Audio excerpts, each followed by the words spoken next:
Hi, I'm Bethany Warren, and you are joining me to listen to the podcast of our Millwall fan show with the No One Likes Us Talking team, which is available every Friday at 8 p.m. It's Friday. I'm your host, James Kelly, and I have the No One Likes Us Talking team of Stan Godwin, Dave Hart, and Gary Staff. Not everybody likes them, but they don't care. Stan, you've been busy on social media this week. What were the big issues for you? Well, the big issues, it would appear so far, is the first one that's cropped up is the question of the 5 subs. It would appear that in the for next season that the 5 subs might become a permanent addition to football from next season. That's one. And then the other issue that's cropped up a lot is the question of the Millwall Community Trust and what they've been up to, which is always very interesting to hear. And, and then the rest of it's really been, they were talking about the way we were playing recently and, and hopefully we're going to have a good end to the season. And that's really been the sort of general thrust of it. Dave, great to have you back. How are the continuing challenges of our circumstances affecting you and yours? We're managing. We're keeping ourselves safe and well. Being able to watch the games on iFollow when we can get it, mind you, is a great bonus for us. And we actually went out and had pie and mash. Actually, for the first time we've been out, actually to go somewhere to eat out. So it's really good to get out and about. And Gary, how are you busy back in the harness of work? I am. As I said, I'm back in. Today we had all our staff back in, so it was lovely to see all my colleagues again, all 6 of us. We even had a bit of lunch over the road. But it was nice. I've been coming back in on and off for the last month. I can get in Monday, Wednesday and Friday, but I can pick and choose now. I can come in on a Monday if I want to, but they're my allocated days because we're trying to stretch things out a bit, really. But it's been a good week with 2 Millwall victories and hopefully another one on Saturday. For Millwall, with Ferguson, who hurt Hull in the FA Cup last season. Fizzing strike! Absolutely outrageous! It's a magnificent effort from Millwall. 80 seconds gone. They lead by a 1-0, and there was absolutely nothing Hull City could do about that. Just gets played inside. It's Ryan Leonard, I think it is. Great celebrations as the Lions won away by a single goal with Ryan Leonard. That must be in the reckoning for goal of the season. We weathered the storm in the second half, and some fantastic work by the defence, and in particular Bilkowski, ensured the points returned to SE16. Tuesday's game against Blackburn saw some of the best attacking football in a Millwall side that we've produced all season, and we went ahead as Mason Bennett picked up a rebound in the area and coolly struck the ball into the net, and the crowdies could be seen with that move with elation. The second half was a bit like Carl Bates described our second half at Hull, and being with the Custer felt like at the Alamo. Albeit Custer was at the Little Bighorn, but it made some sense as our defence stood firm and the crowdies sucked the air, and with a final strike that edged wide of the target. Another clean sheet for Bilkowski. What did you think, guys? Hull away, great. Yeah, Ryan Leonard's won the strike. Yes, we bossed the first half, that's for sure. We were in control right from the off. But as you say, the second half was more even, maybe Hull gaining the initiative. And they could have drawn if that last minute effort had crept in, give us all heart failure. So it was a hard worked win. And I'll take that every day of the week. Yeah, I mean, Ryan Leonard's goal, I mean, it would have to be a contender for goal of the season. I mean, in actual fact, I'd be interested to know when we had a player that actually took a shot from outside the area and actually scored. I mean, most of our goals when we come from within the area or from set pieces. But no, it was a real quality goal. The only and as you say, when we played the other night against who was it? Blackburn. I mean, in the first half, I mean, the football was scintillating, and I mean, I have to say, if we'd have been playing that, well, we would. If Neil Harris had still been in charge, we wouldn't be playing that sort of football. I mean, that is as plain as the nose on your face.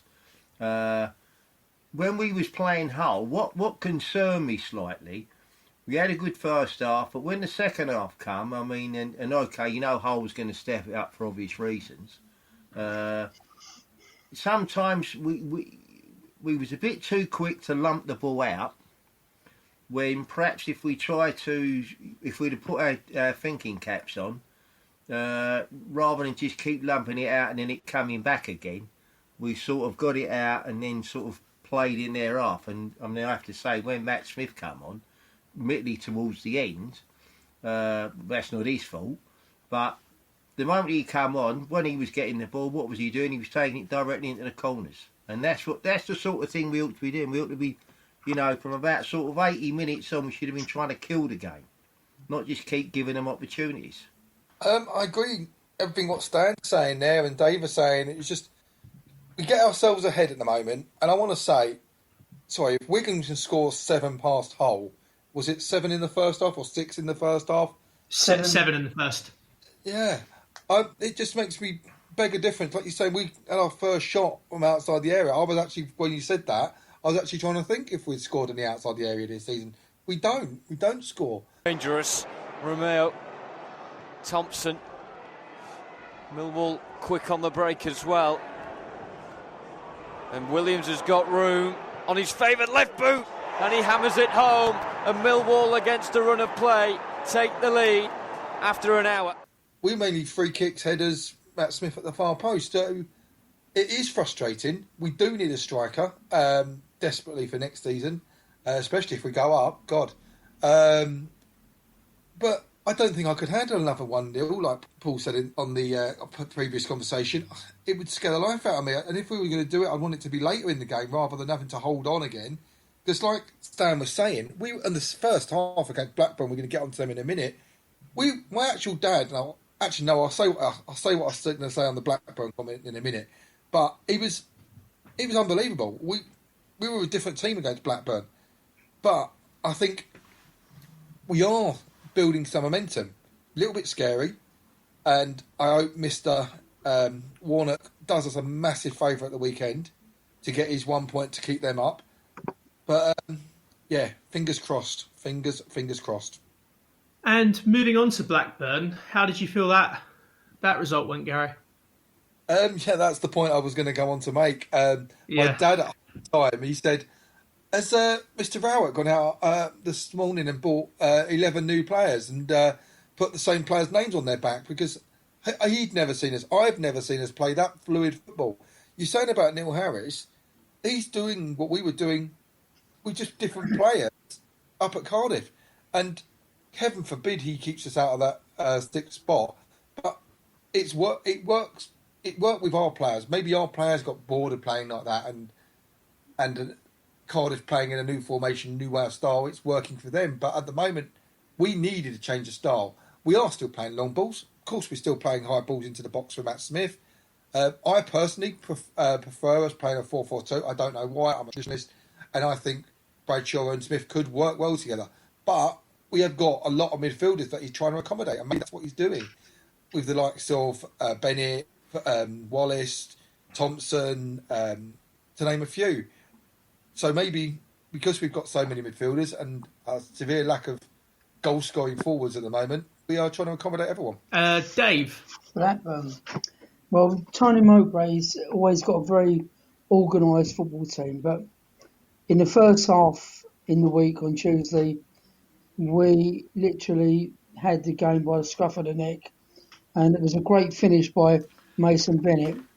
He scored in a similar way that Cooper did against Charlton up the road. So, yeah, it was a really great performance first half. But we seemed to tail off second half. We need to be on it all game if we could. I mean, that's perfection if we could do it. So I'd rather have a 2-0 lead going into the last 10 minutes rather than 1. And last but by no means least, Stan. Well, yeah, I mean, let me just say this, right? I mean, what concerns me somewhat is we seem to be getting into this business about, well, can Warnock do us a favour and whatever? Well, if he does that, that's fine. But what we mustn't lose track of, we can only do what we can control, and we've got 2 games left, and we've got to win them games, right? Because if we don't win them, right, then the chances, then I think any chance of the playoffs is gone. So we have to win our games first and foremost.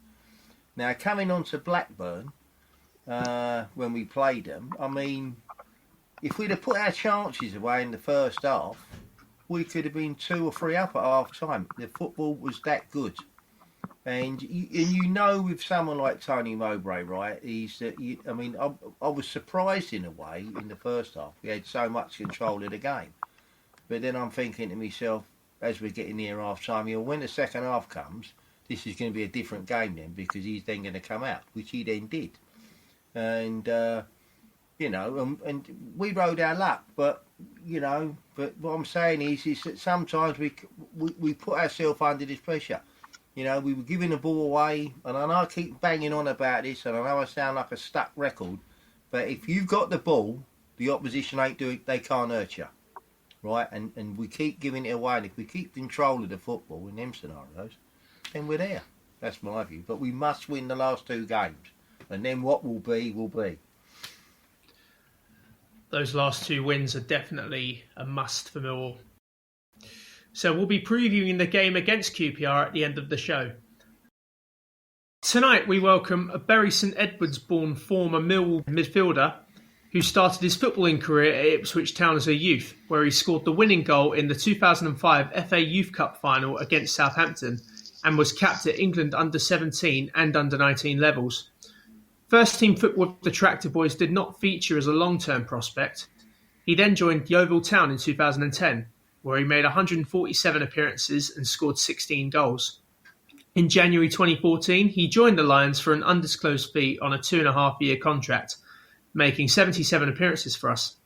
He then joined MK Dons after our ill-fated playoff final of 2016 and is currently plying his trade at Bristol Rovers, with whom he joined in 2018. Welcome, Ed Upson. Hi guys, cheers for having me on. Thank you very much for joining us. Hi chaps. Hi Ed. All right, Ed? Yeah, good, cheers. Ed, how has ending your season in mid-March been for you and your family? Yeah, it was. It's been nice to spend more time with the little one. She's 2 now, and been able to sort of, watch her learn a lot of new stuff rather than coming home and my missus telling me what's happened. So it's been nice to see that. Like I said, when we first came away from football in March, we had dates to go back in April, and we thought we were going to be back in a couple of weeks later, but obviously it didn't transpire that way, and the season ended up getting cancelled, and just the playoff teams playing. But to be honest, I've quite enjoyed the time, and it's just been different. It's been interesting. Stan, I believe you have a question for Ed. Yeah, Ed. Right, okay. Was it that goal that you scored at the Den for Yeovil Town to record their first win in the Championship that put you on our radar, or did joining the Lions come about in a completely different way? Yeah, so I think it helped a lot, that goal and that game and that start of the season that I had in the Championship with Yeovil, but there was interest before that, in the season before, from Mick Harford and Carl Robinson down at MK Dons, and then obviously Mick took up a job at Millwall the following season and kept that interest, and that was how it came about, really. So it was a bit of both, I suppose. Ed, I noticed that you joined us for an undisclosed fee. That's the first part of the question. Tell me a bit about what undisclosed means, and did you actually know what you went for? And during the first half season with the Lions, we managed to stave off relegation by a few points with the newly appointed Ian Holloway. Was it a daunting task heading to those end of season, or had Ian, with his famous hat and coat, etc., brought us a bit of stability into the side. He did. He did. To be fair to him, that first season or the half of that season, and we got some good results towards the end of that, and it ended up keeping us up. We were playing some good football as well. To be fair, going back to the other question about the undisclosed fee, like I said, you do see that a lot, and in my case, I didn't even know how much they paid for me. I didn't ask. I probably could have asked, but I wasn't even interested. I was just happy to be a Millwall player at the time, and was happy to get going at a new club and one that I'd respected. Ed, ahead of the 2014-15 season, what was the feeling amongst the players and the management going into that season? Well, we had a good end to the previous season where we stayed up, obviously, and we were playing some nice stuff. Holloway wanted to play football, and we were doing that and getting results by that, and everyone thought, we'll just carry this on into the new season, and it didn't pan out that way. It was a bit of start season, and it just never really took off the way that I think we all thought it had the potential to in pre-season, because we had a good pre-season, and it just never panned out that way. Still talking about that season, Ed. You had quite a few players in the back four that season: Beavers, Webster, Hooveld, Dunn, even Sid Nelson, who I think Ian made captain. Do you think it was Ian messing things around? Do you think it was I don't know, his stature as a manager just didn't work for us? He tried to change too much.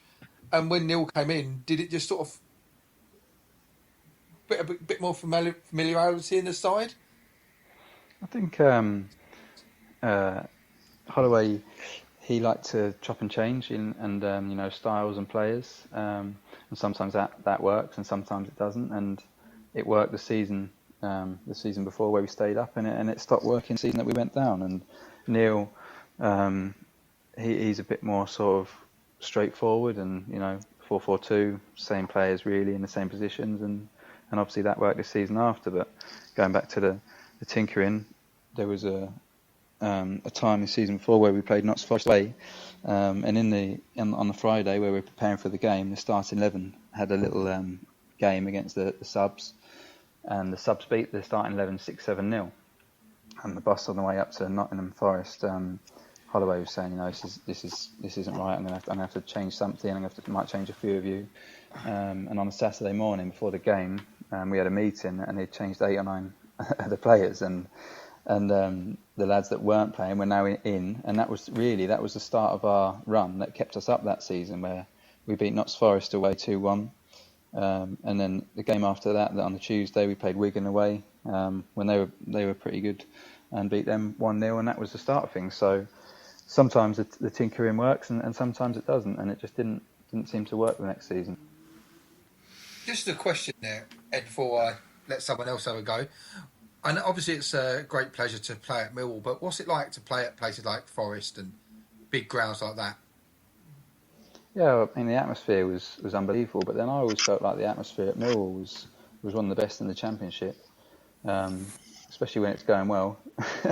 It's not so enjoyable when you're not going well, but there were obviously some massive teams in that league, and a lot of the games were really exciting. I always enjoyed playing at home because I always felt like that was probably the best atmosphere that you could have. Like I said, as long as you were playing well and winning, then it was a pleasure. Ed, looking back to Neil's first season in charge, where you played either left or centre midfield, when did you think that a playoff final was on the cards? Yeah, well, obviously our aim that season, having been relegated previously, was to bounce straight back up, and the manner of that didn't really matter. But obviously we were aiming for automatics, and we certainly had a good squad of lads and a good group of players to achieve that. But we ended up getting into the playoffs quite comfortably in the end, and obviously sort of sailed through the semi-finals, and then it was just a wonder strike really at Wembley that sort of seen us off there. And I think if that hadn't gone in on the day, it'd have been a different story. Because the whole season we sort of felt like we were gonna get promoted, and there was never really any big massive low points or really big massive highs. It was just a consistent season of picking up points, and just felt like we'd carry that on into take us back to the Championship. Obviously, never worked out that way. Yeah, that season we finished fourth, and you featured in our final league game against Gillingham. What was the feeling ahead of the playoffs, and do you have any memories of the games against Bradford and Barnsley? I know the feeling was obviously positive because we all felt like we were certainly good enough to win all the games that we had ahead of us, and yeah, I don't really have any particular standout memories from those games. It was just feelings that we would win, and it was a bit of a shell shock, I think, when that goal went in at Wembley. But you know, these things happen in football, and it wasn't to be. And obviously, the boys went up next season. Yeah. So, Ed, obviously promotion wasn't meant to be, and after the loss against Barnsley in that Wembley playoff final, you headed over to Milton Keynes Dons after some topsy-turvy seasons. How do you remember your stay at the Den, and do you still follow the Lions results? Yeah, I follow them constantly. You know, every game I check their scores. All my old teams always check their scores first, and still got a lot of love for the club and a lot of respect for them. And I was proud to be a Millwall player, and I think when I finished, I'll look back and be very proud of that. And yeah, it was an honour and a pleasure, and yeah, I really enjoyed my time there. It's great stuff. Well, it's been great to catch up with you, Ed. Some great memories shared, and all the best with Bristol Rovers for next season. But before you go, do you have a prediction ahead of Millwall's game against QPR this Saturday? I'm going to go 2-0 Millwall. I can see them sneaking in the playoffs this year. I see it. Lovely stuff. Lovely stuff. Well, thanks very much again, Ed, and all the best. All right. Thanks very much, chaps. Thanks, Ed. Thank you very much. Yeah, cheers, Ed. Cheers. No worries. Ed Upson there. So we're going to take a break now, and we'll be back with the Millwall top 20 goal scorers of this century after we hear the lovely voice, as Ted Robinson thought it was his, but it was and is Bethany Warren, according to our guest last week. Sorry, Ted.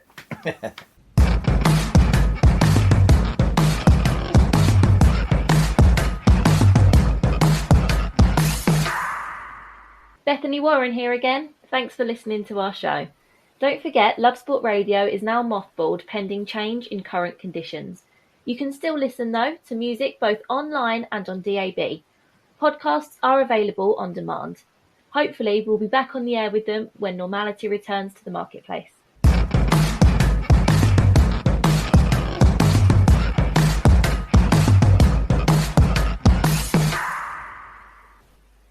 I'm James Kelly, and I'm back with the No One Likes Us talking team of Stan, Dave and Gary to review another one of Millwall's top 20 goal scorers of this century, as produced by Bringing Stats Alive Football, who you can find on Facebook and who produce fantastic visualisations of statistics. This week, we have the last of two players on their 18 league goals, and sitting in joint 13th position, we discuss James Henry. So, chaps, what do we think? Was James Henry a goal hanger, a good goal scorer, or a great goal scorer? Dave, let's start with you. James Henry, well, it reminded me when I watched him in the week playing for Oxford of how good he was on the ball. He was very exciting to watch, very dangerous when he crossed the ball in, and he could score some really good goals, and did on particular times score absolutely great goals. So I would say, for me personally, James Henry was a good goal scorer. Lovely stuff. Gary, what do you think? James Henry, flatters to deceive sometimes, didn't he? Brilliant player, like Dave was saying. Really good on the ball. Match winner on his day. But also, just like on, when was it, Monday night, so frustrating sometimes. There was an opportunity on Monday night where he just should have just put his foot through it and took everyone in its path with him. But he crossed it, and I think it was Taylor or whatever missed it on the far post. That's what was the problem with James Henry. Great player. Loved having him in the side. Exciting. Sort of like a poor man's Jed Wallace in a real weird way of saying it, because he could really set a light to a game, but on the flip side, he would just be so frustrating sometimes. Stan, sorry. Yeah, well, to start off with, he certainly weren't a goal hanger, right? I accept the point that Gary makes. At times he could be a very frustrating player. And I think that seems to be the case because, to be fair to James Henry, he wasn't a midfield player, was he? He was an out-and-out winger. And sometimes it's a bit like Conor Mahoney, you know, they're out-and-out wingers, they can be frustrating. Now, he was a good player. He scored some good goals. And he also scored some great goals. And, you know, I mean, and I remember one particular game he played in down at Millwall when we were kicking into the Coldblow Lane end. And it was sort of late into the second half, and he's coming down the right-hand side.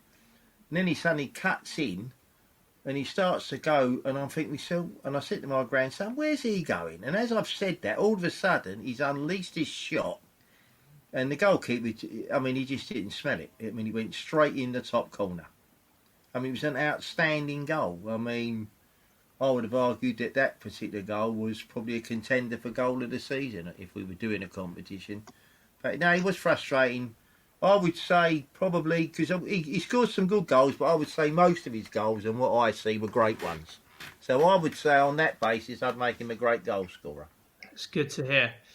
So I'm going to say he's a good goal scorer. He wasn't great, it wasn't a goal hanger, a good goal scorer for me. I would say he was he could score a great goal, as we've all agreed. So I'd say he's definitely a good goal scorer, and on his day, a great goal scorer. Lovely stuff. The Millwall Community Trust launched its first ever LGBTQI plus friendly football team in June, working in partnership with London Romans FC. The team will compete in the LGBTQI National League from September 2020 and play their matches at St Paul's Sports Ground under the new name of Millwall Romans FC. First up, we will hear from the No One Likes Us Talking Eamon, talking with the Trust's CEO, Sean Daly. I've caught up with Sean Daly, the Chief Executive of the Millwall Community Trust, ahead of welcoming the Millwall Romans FC player manager Paul Loading on the show tonight. Sean, how did the initiative to bring an LGBTQI plus side into the Millwall family happen? Eamon, thanks very much for meeting up with us. It's always been my view ever since I've come to the Trust is that we look at our community. That's what a community trust is about, a football club, about serving the community. And London is such a very diverse cultural area, and it's changing all the time. We've got a great platform here at the club and the Trust where we're about giving people an opportunity to receive their potential in sport, education, employment. And I want to be able at the Trust to say, well, what is our community like? What is our boroughs like? They're very diverse. So can we now have an opportunity to engage young females into sport and into education, into coaching roles and pathways into employment? And the next part is how do we develop an LGBT team? Because that is what our community is like at the moment. So I set about working with the London FA and looking about how we can support young people getting into sport and adults into sport. And it was really through the FA, and I said, you know, we want to set an LGBT team here up at Millwall. What would be a great avenue to start it? And there's lots of LGBT teams running at the moment, but they don't have support. So we literally worked with the London FA. They introduced us to the London Romans, to Paul. Very much from the early meetings, we could see that they have a philosophy around community work and developing opportunities. So it fitted quite nicely with the ethos of the club and the community trust. So it was quite a natural fit for us. And it just now supports the work we're doing with the Lionesses, the Girls Academy, our disability football teams, our Down syndrome teams.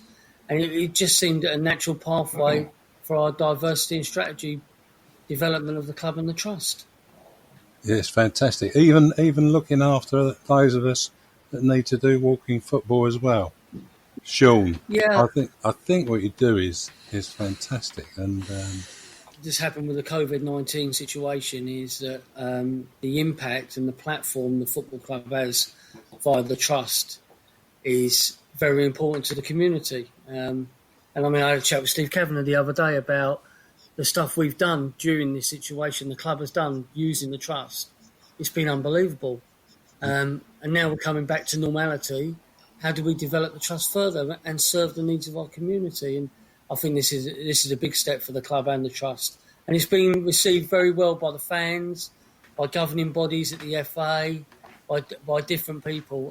Sky TV have got hold of us to do a piece on it as well. So Right. It's been very well received by the fans and everybody else. Yeah. Well, job well done. And let's hope we can see the Millwall Romans FC achieve, as they have been achieving already, but even making bigger goals and greater impact in the wider community. Thanks, Sean, very much. Thank you. So Sean is clearly delighted to have got the partnership in place, and joining us in the virtual studio is Paul Loading, the new player manager of the Real Romans FC, who were formed under the London Romans in 2006. They've played in the London Unity League, which has gone from strength to strength in recent years, with the standing increasing dramatically. All teams are very social and are encouraged to plan social events after football matches. They also enter the Gay Football Supporters Network Cup, which involves them travelling around the country and playing other LGBTQI teams. They won this cup in the 2016-17 season, and I also believe a cup final is to follow on their return to football.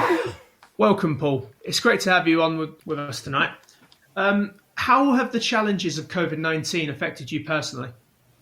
Hi, James. Thanks for having me. I think it's been quite difficult for everybody, to be honest. I think I've never been one to work at home, but I've been working home since March. I've gone back into the office probably about 6 weeks now, but I'm quite lucky in a way that I have been working through the whole thing. And as a team, we've just been keeping up to date with everybody with quizzes that we've been doing on Zoom. We've got WhatsApp groups that we all stay in contact with each other just to make sure everything's okay. But it seems to be getting back to some sort of normality now. Stan, I believe you have a question. Yeah.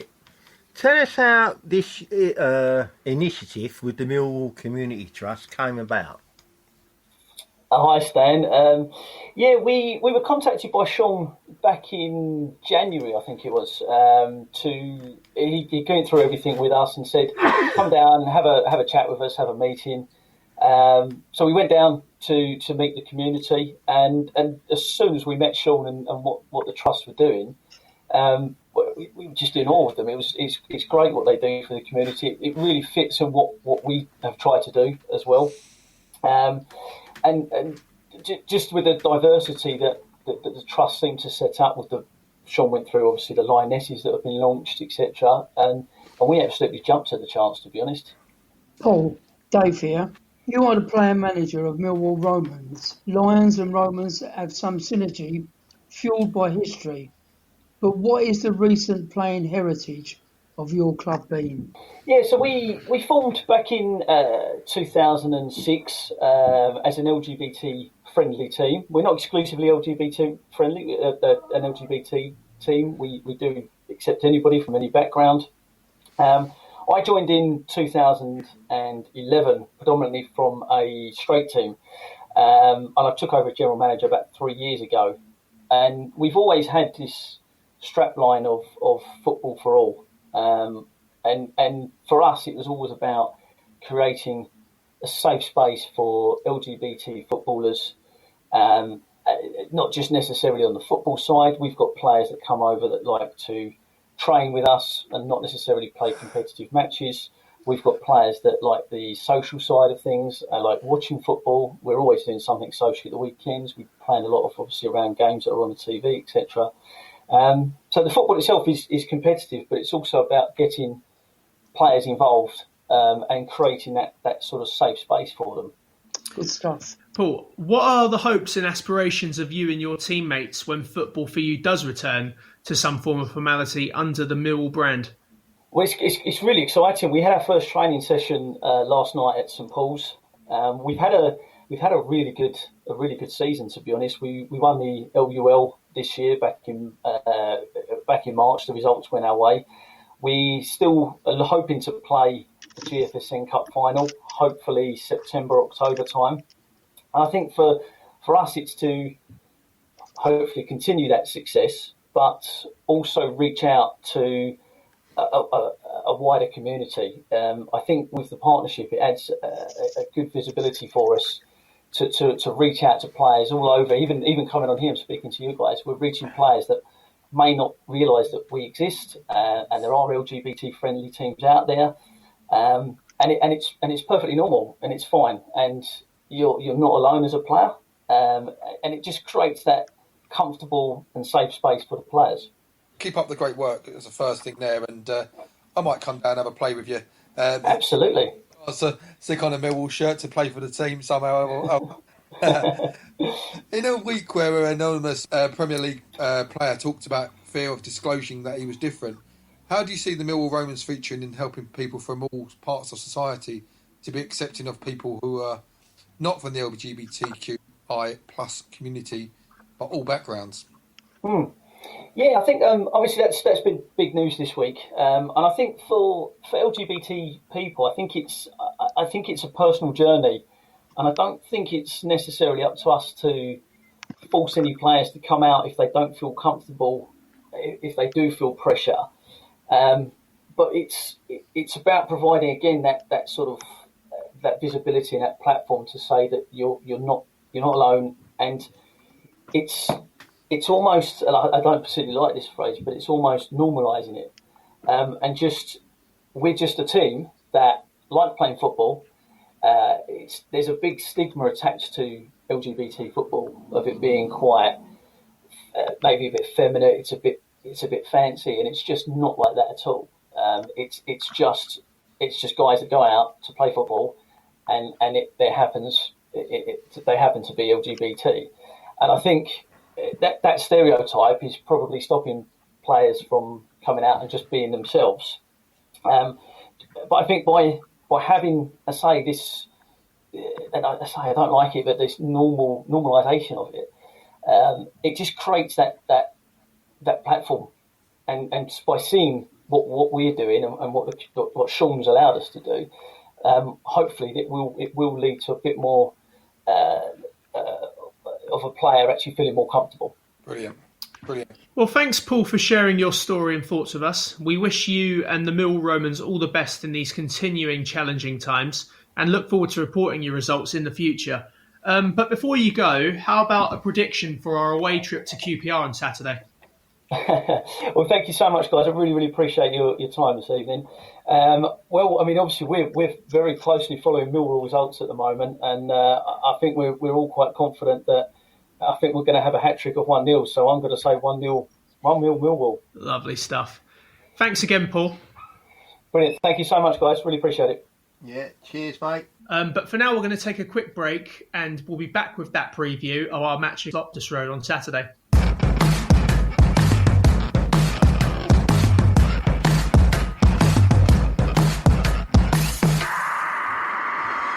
Hi, Patricia Maslin here. The Millwall Community Trust needs volunteer help.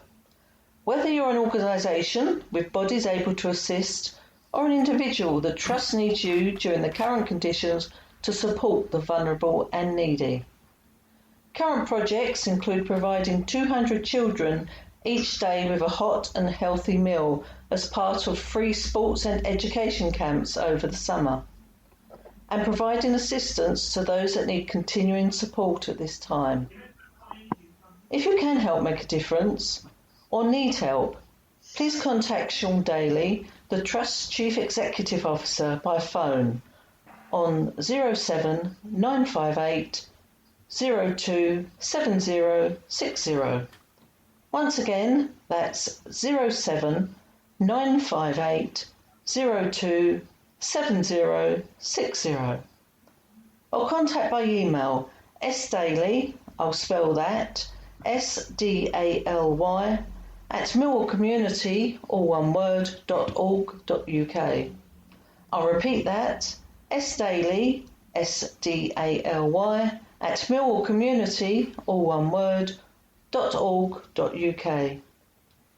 If you can, or you know someone or any organisation who might be able to help, please let the Community Trust know.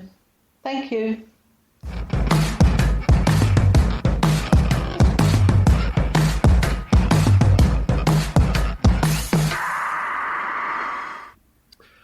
I'm James Kelly, and I'm back with the No One Likes Us talking team of Gary, Dave and Stan to preview our away game against QPR this Saturday.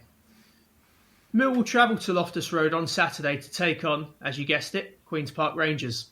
The Lions know that only a win will do to keep their playoff hopes alive, and will go into the game with full confidence after beating Blackburn Rovers 1-0 at the Den on Tuesday. QPR, on the other hand, became one of the first clubs to mathematically secure their place in next season's championship after drawing 1-1 against Luton Town on Tuesday at Kenilworth Road. So, guys, what are we saying regarding this one? Stan, what do you think? Well, I'm confident if our application is right, then I think we can win the game, and I think that we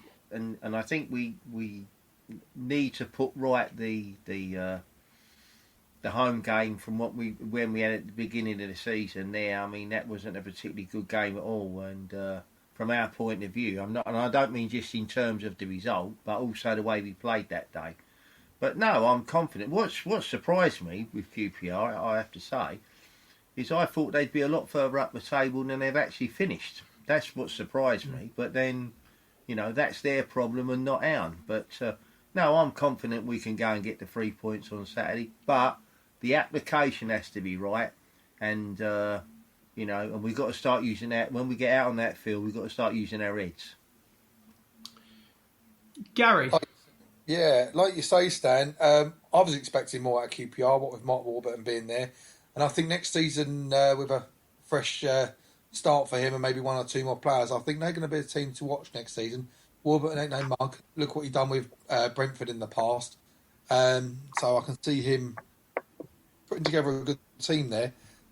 On to us. I don't want to say it again, but QPR are one of those sides where we go there, we get our noses in front before and we 2-0 up, and then Gregory got sent off for doing nothing, literally.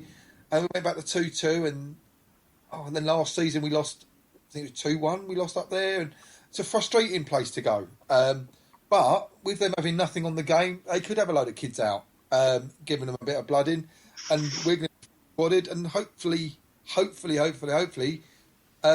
if we can play like we did in the first half and get a couple of goals, just to make it comfortable in that first half, hopefully we can take it to the last game where, even if it's a draw against for Cardiff and Middlesbrough, it's the last game shootout, and we can see if we can get there.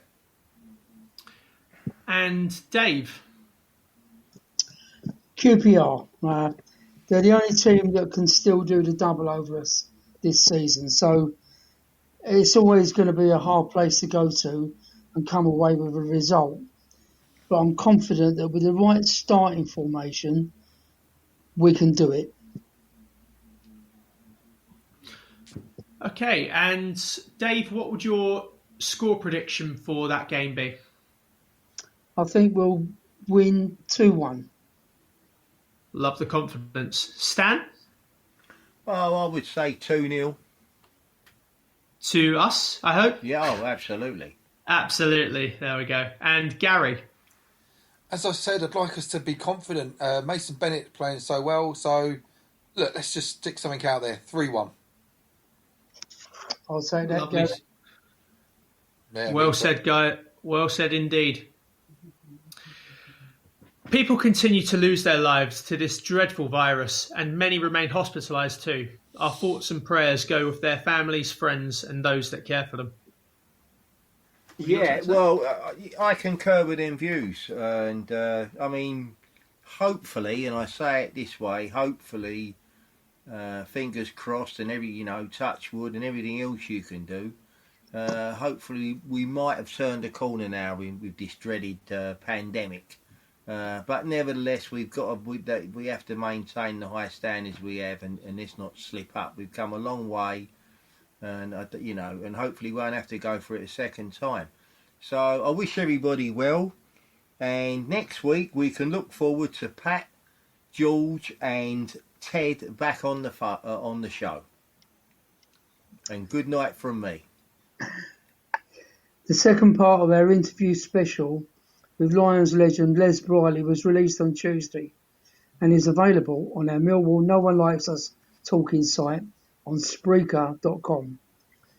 Episode 3 focuses on Les Briley's departure from Millwall, his career that followed and where he is to this day, and it will be available next Tuesday morning. So don't miss any of them. Great stories from a great period of Millwall's rich history with a Millwall legend. And that's a good night from me, Dave. And don't forget, you can use a pass or pay to tune into our audio service or the stream service to hear our very own one in a million Carl Bates on Millwall's iFollow channel this Saturday. Let's hope his little stopwatch doesn't make any appearances this weekend as well. Make sure you can access your iFollow account well in advance to hear or view our game HUPR. But for now, that's good night for me. Bye. Lastly, let's not forget to keep safe on the streets out there, which means social distancing and a face mask where necessary. That's it from me, James Kelly. Thanks, Stan, Dave and Gary. It's been a pleasure as always. And until next time, good night. Good night. Good night.